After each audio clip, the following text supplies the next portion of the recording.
ஹஸ்தினாபுரத்தின் வாரிசுகளாகிய திருதராஷ்டிரர் மற்றும் பாண்டுவின் உடன்பிறவா சகோதரர்தான் விதுரர். ஹஸ்தினாபுரத்தின் அரசிகளாகிய அம்பிகை மற்றும் அம்பாலிகைக்கு சேவை செய்து வந்த பணிப்பெண்ணிற்கும் வேத வியாசருக்கும் பிறந்த திருமகன்தான் விதுரர்.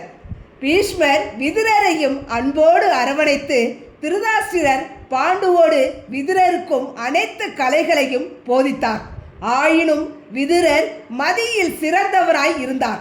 கௌரவர்கள் அரக்கு மாளிகைக்கு தீ மூட்ட தீட்டிய திட்டத்தை முன்கூட்டியே பாண்டவர்களுக்கும் குறிப்பால் உணர்த்தியவர் விதுரர். தர்மர் கௌரவர்களோடு சூதாட வருமுன் அதை தடுக்க முயன்றவரும் விதுரரே. மற்றவர்களைப் போல் அவர் பாஞ்சாலியை இகழ்ந்து பேசாமல் மரியாதை செலுத்தியவர்.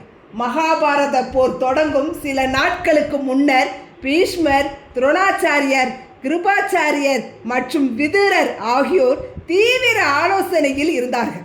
ஒருவேளை பாண்டவருக்கும் கௌரவருக்கும் இடையில் போர் ஏற்படக்கூடுமாயின் தாங்கள் யார் பக்கம் போர் புரிவது என்று குழப்பத்தில் மூழ்கினார்கள். விதுரரை தவிர மற்ற மூவரும் தாங்கள் என்ன எண்ணம் கொண்டிருந்தாலும் இறுதியில் கௌரவர் பக்கமே போர் புரியும் சூழலுக்கு தள்ளப்பட்டு பாவக்கடலில் மூழ்கத்தான் போகிறோம் என்று உணர்ந்திருந்தார்கள். ஆனால் வாழ்வில் எந்த சூழலிலும் பாவம் புரிந்திராத விதுரருக்கோ கௌரவர் பக்கம் நின்று போர் புரிந்திட அவருடைய தூய உள்ளம் ஏனோ மறுத்துவிட்டது. ஆனால் விதி நிச்சயம் கௌரவர்கள் பக்கம்தான் போர் புரிய செய்யும் என்பதை விதுரர் அறிந்திருந்தார்.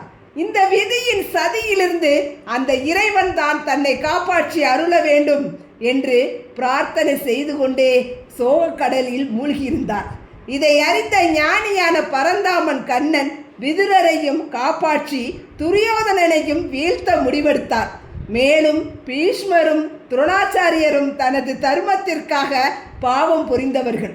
அவர்களை போரில் தன் மதியால் வீழ்த்த முடியும். ஆனால் விதுரரோ வில்லை உயர்த்தினால் தன்னால் பாண்டவர்களின் தோல்வியை தடுக்க முடியாதென சிந்தித்தான்.